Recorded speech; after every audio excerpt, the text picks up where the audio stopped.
Hello, I hope you're all well. One topic I will dive into throughout my videos will be the history, some common, some not so common. I will start this series of videos with one of my personal favorite topics, which is war history, specifically the Vietnam War. However, we won't start with battles quite yet. We will start with the controversial use of Agent Orange and the lasting effects it has had on battlefields of Vietnam. Starters, Agent Orange is a chemical herbicide and defoliant. One of the tactical uses of rainbow herbicides. It was used by U.S. military as part of its herbicidal warfare program, Operation Ranch Hand, during the Vietnam War from 1962 to 1971. The U.S. was strongly influenced by the British, who used Agent Orange during the Malayan Emergency. It is a mixture of equal parts of two herbicides, 2,4,5-T and 2,4,4-D.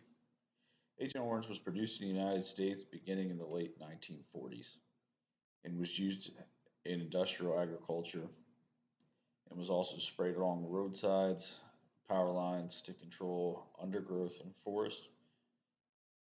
However, during the Vietnam War, the U.S. military produced 20 million U.S. gallons consisting of 50-50 mixture. Otherwise, nine chemical compounds produced it. Nine chemical companies produced it. Dow Chemical Company, Monsanto Company, Diamond Shamrock Corporation, Hercules Inc., Thomson Haywards Chemicals, United States Rubber Company, Thomas Chemical Co., Hoffman Taft Chemicals, and Agri Select. The government of Vietnam says that up to 4 million people in Vietnam were exposed to the defoliant, and as many as 3 million people have suffered illness because of Agent Orange. While the Vietnamese Red Cross estimates that up to 1 million people were disabled or have health problems as a result of the exposure to Agent Orange.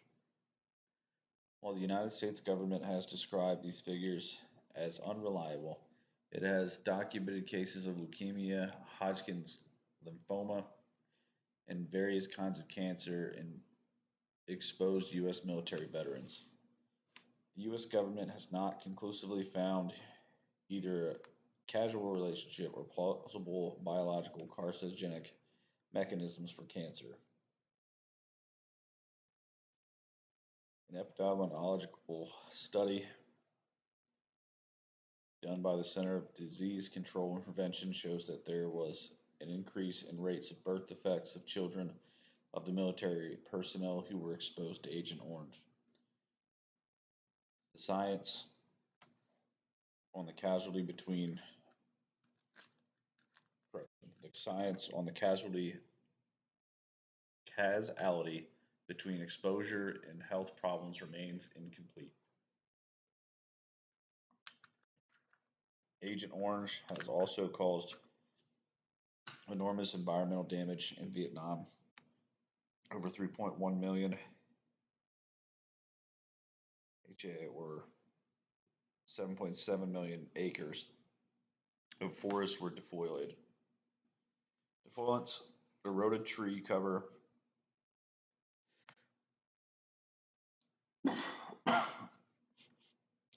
seedling forest stock, making reforestation difficult in numerous areas.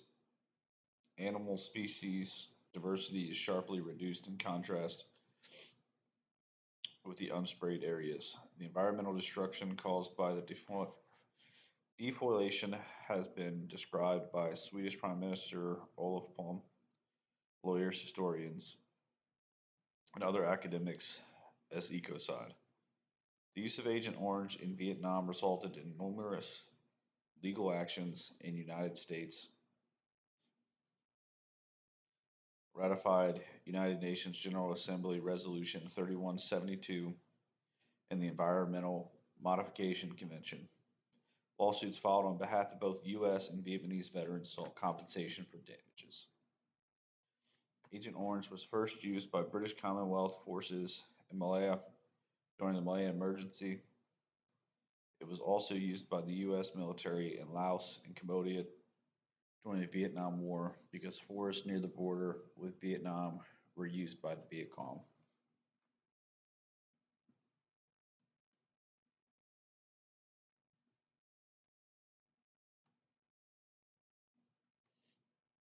Get into it. In the early use in Malaya, the local unit of Imperial Chemical Industries researched the defoliants as weed killers for rubber plantations.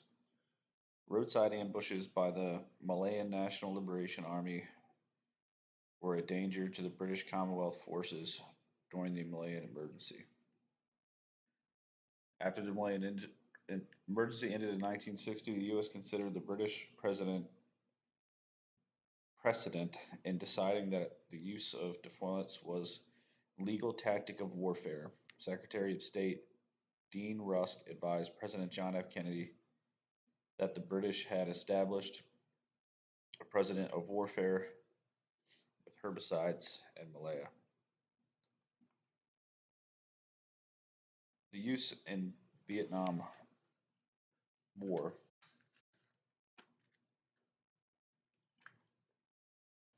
Mid 1961, President Oh Dinh Diem of South Vietnam asked the United States to help deploy the lush jungle that was providing cover to his enemies. In August of that year, the Republic of Vietnam Air Force conducted herbicide operations with American help. Diem's request launched a policy debate in the White House and the State and Defense Departments. Many U.S. officials supported herbicide operations, pointing out that the British had already used herbicides and defoliants in Malaya during the 1950s. In November 1961, Kennedy authorized the start of Operation Ranch Hand, the code name for the United States Air Force herbicide program in Vietnam. The herbicide operation were formally directed by the government of South Vietnam. During the Vietnam War between 1962 and 1971, the United States military sprayed nearly 20 million gallons of various chemicals, the rainbow herbicides and defoliants in Vietnam, eastern Laos, and parts of Cambodia as part of Operation Ranch Hand, reaching its peak from 1967 to 1969. For comparison purposes, an Olympic-sized pool holds approximately 660,000 U.S. gallons. As the British did in Malaya, the goal of the U.S. was to defoliate rural forested land, depriving the guerrilla forces of food, concealment, and clearing sensitive areas such as around base perimeters and possible ambush sites along roads, canals. Samuel P. Huntington argued that the program was also part of the policy of forced draft urbanization, which aimed to destroy the ability of peasants to support themselves in the countryside, forcing them to flee to the U.S. dominated cities, depriving the guerrillas of their rural support base. Agent Orange was sprayed from helicopters or from low flying C-123 provider aircraft, fitted with sprayers, an MC-1 hourglass pump system, and 1,000 US gallon chemical tanks. Spray runs were also conducted from trucks, boats, and backpack sprayers. The first batch of herbicides was unloaded at Tan Son Air Base in South Vietnam on January 9th, 1962. The U.S. Air Force records show that at least 6,542 spraying missions took place throughout Operation Ranch Hand. By 1971, 12% of the total area of South Vietnam had been sprayed defoliating chemicals at an average concentration of 13 times the recommended U.S. Department of Agriculture application rate for domestic use. In South Vietnam alone, an estimated 39,000 square miles of agricultural land was ultimately destroyed. In some areas, the TCDD concentrations in soil and water were 100 times greater than the levels considered safe by the EPA. The campaign destroyed 7,700 square miles of upland and mangrove forests and thousands of square miles of crops. Overall, more than 20% of South Vietnam's forests were sprayed at least once over the 9 years. 3.2% of South Vietnam's cultivated land was sprayed at least once between 1965 and 1971. 90% of the herbicide use was directed at defoliation.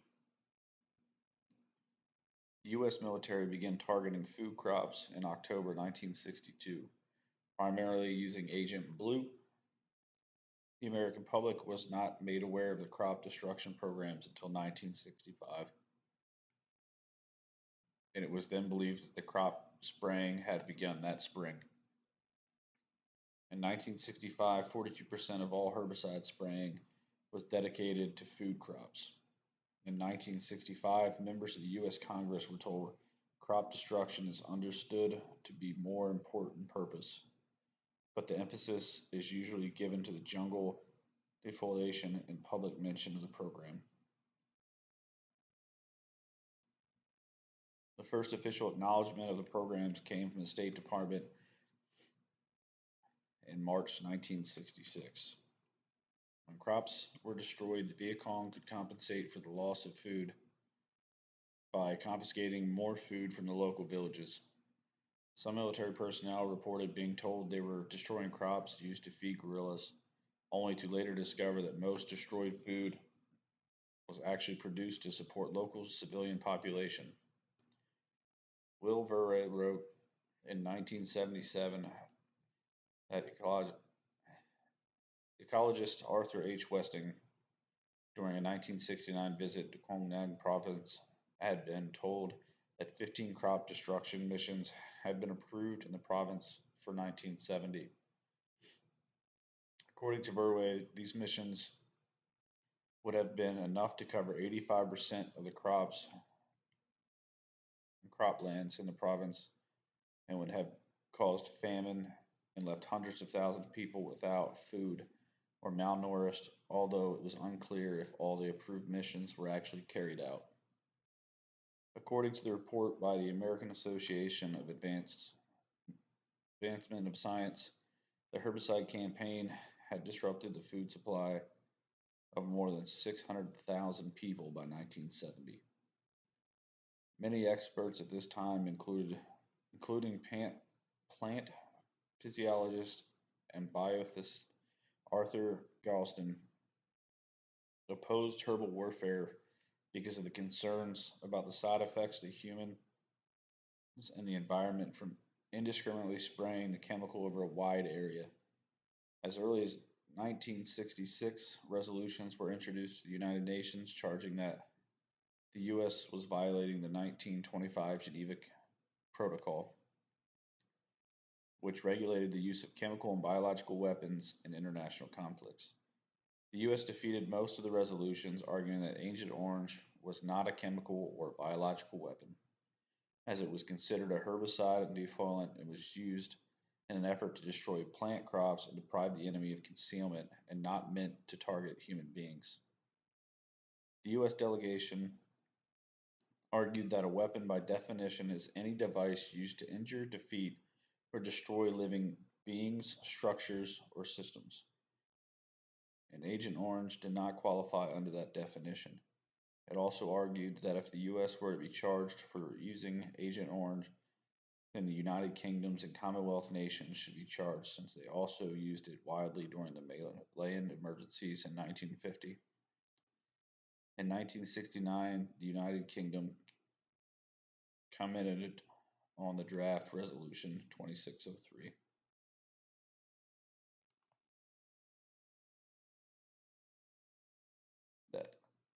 stating that the evidence seems to us to be notably inadequate for assertion that this is use in a war chemical substances specifically toxic to plants is prohibited by international law. The environmental destruction caused by the defoliation has been described by Swedish Prime Minister Olof Palme, lawyers, historians, and other accolades as ecocide.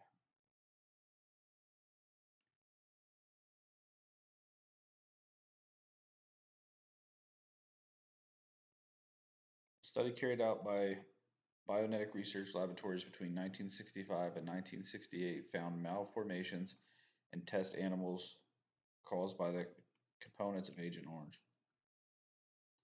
The study was later brought to the attention of the White House in October 1969.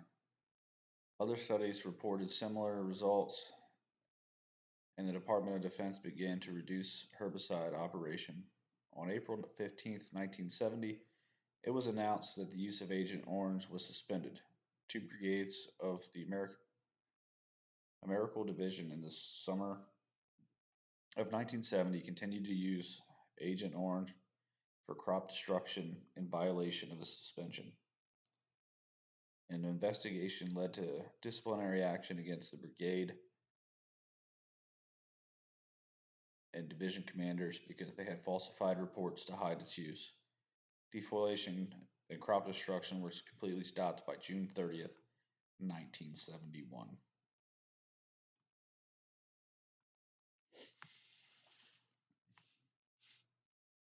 Agent Orange and the health effects caused by it. There are various types of cancers associated with Agent Orange today, including chronic B cell leukemia, Hodgkin's lymphoma, multiple myeloma, non Hodgkin lymphoma, prostate cancer, respiratory cancer, lung cancer, and soft tissue sarcomas. Some literature claims that neither Agent Orange nor its contaminants are carcinogenic in humans. Go figure, right? For the Vietnamese people, the government of Vietnam states that 4 million of its citizens were exposed to Agent Orange. As many as 3 million have suffered illnesses because of it.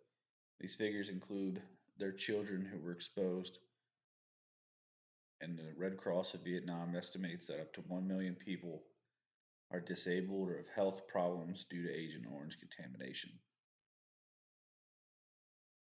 The United States government has challenged these figures as being unreliable.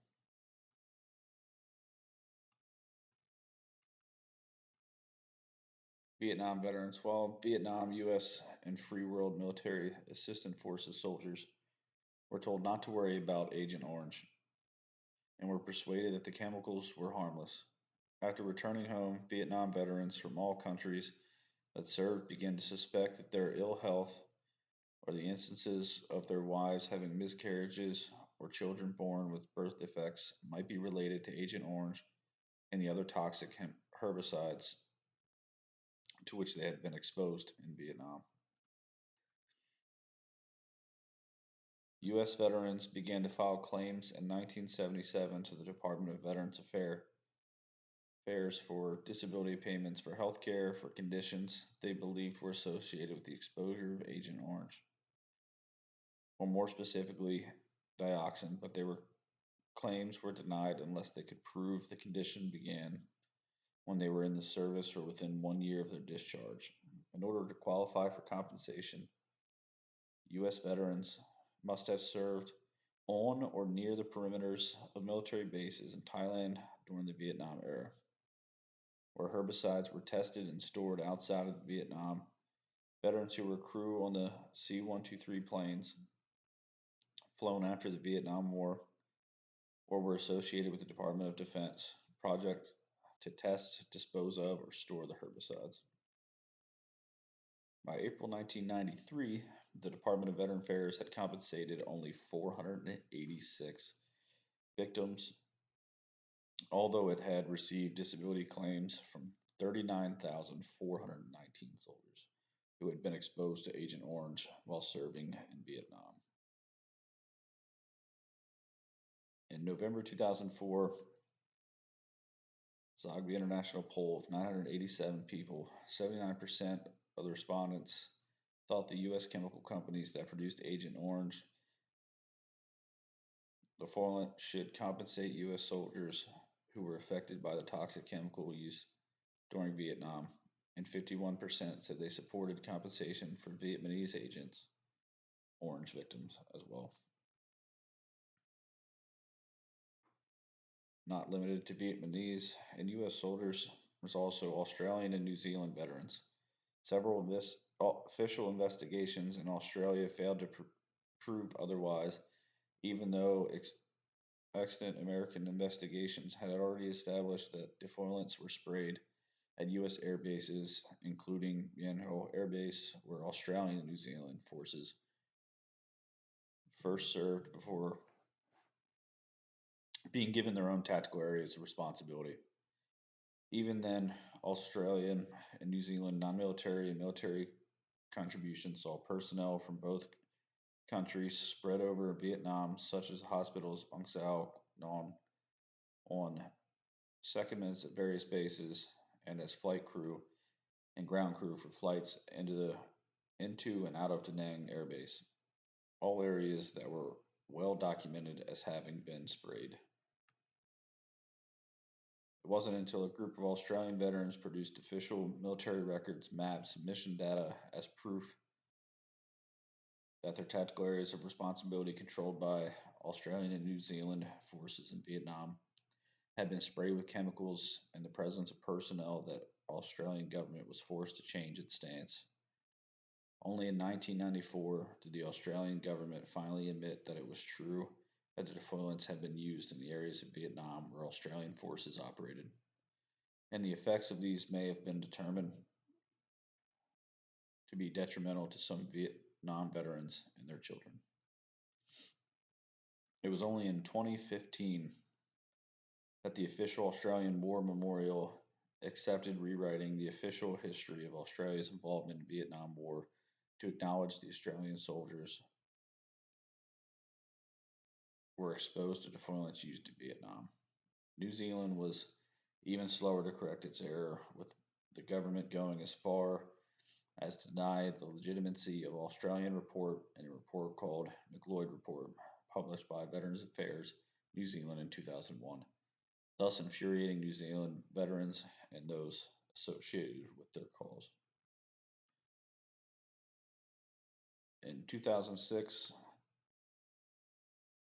progress was made in the form of a memorandum of understanding signed between New Zealand government representatives of New Zealand Vietnam veterans and the Royal New Zealand Returned and Services Association for monetary compensation for the New Zealand Vietnam veterans who have conditions as evidence of association with exposure to Agent Orange.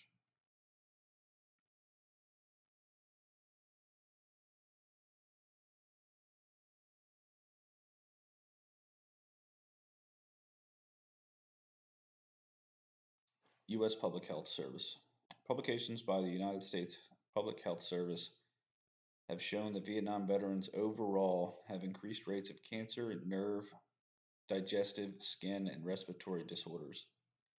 The Center of Disease Control and Prevention notes that in particular, there are higher rates of acute, chronic leukemia, Hodgkin's lymphoma, and non Hodgkin's lymphoma, throat cancer, prostate cancer, lung cancer, colon cancer, ischemic heart disease, soft tissue sarcoma, and liver cancer.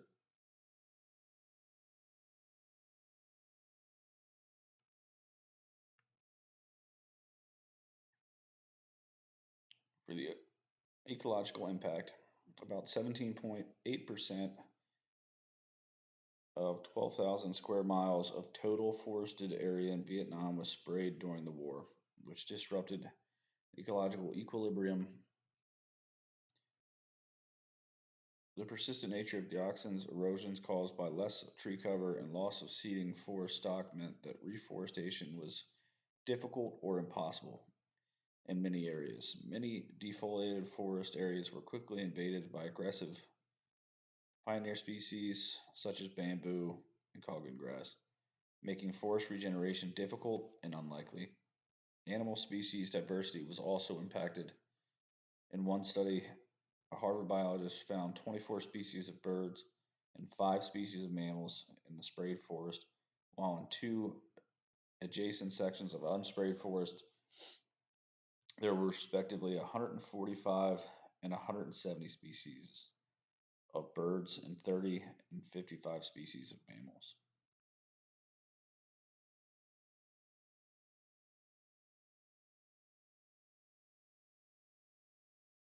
There are many other socio-political impacts of the usage of Agent Orange, as well as many legal and diplomatic proceedings. Various class action lawsuits from veterans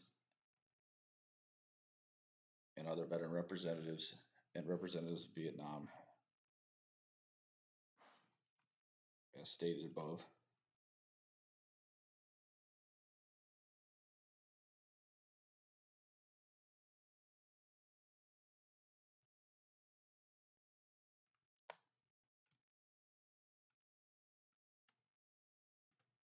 In a future video, we may dive into more of the specifics between class action lawsuits, as there were many to follow years after Vietnam, and there can still be found commissions and court cases that haven't gone all the way through or have been denied on behalf of Agent Orange and all involving parties. Thank you for your time listening. Feel free to comment with suggestions, improvements, and how we can help make this better.